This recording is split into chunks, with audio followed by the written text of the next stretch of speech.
All right, what's up, guys? Today we're going to talk about the 90-90 position and the various ways that we can stretch, perform PAILS, rails, isometrics within this position. This position can really do a lot for us as far as mobility training goes, and I really don't think a lot of these things are highlighted or really talked about enough, so people can get more out of just this one singular stretch.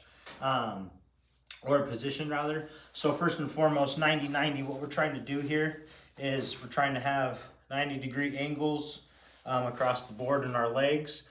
From here, in my opinion, this stretch does a really good job, obviously, of stretching a lot of things out within our hips.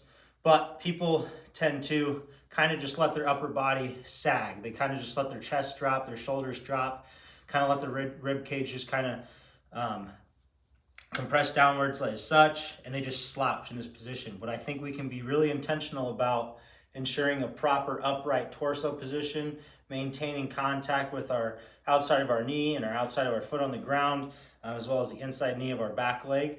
So within this position alone, as long as you're being intentional about the upright position, you're going to get a really good stretch. Now we can do things such as leaning forward, bringing our chest down to the front, to our front knee. We can kind of twist and turn. We can bend, right? Now some other things that we can do in this position are some different isometrics. One we can do is pushing our front, outside of our front knee down into the ground. Another thing that we can do is pushing our inside of our knee into the ground, which will result in the back foot coming up just slightly. We can also take this back leg and practice trying to keep everything as still as possible while only moving through the hip capsule, the hip joint right here. So bringing this back knee up.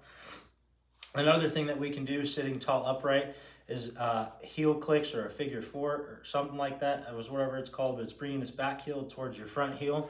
So again, I'm really not good at this one as I need some practice, as you can see, but just externally rotating, bringing the back heel to that front one, and then bringing it back down as such.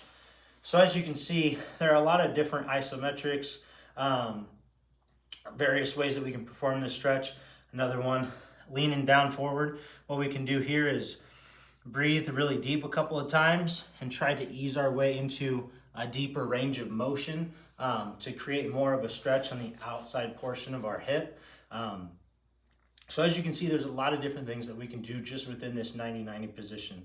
We can create deeper ranges of motion. We can try to get different things activated by squeezing different parts of our body and pressing our knees into certain aspects.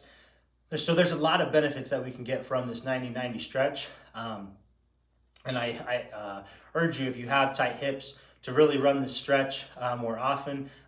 Explore different ranges of motion and movement. Try to hold different positions. Try to maintain, a neutral pelvis through it all. This is a really good stretch, and we can really get a lot of bang for our buck within this position.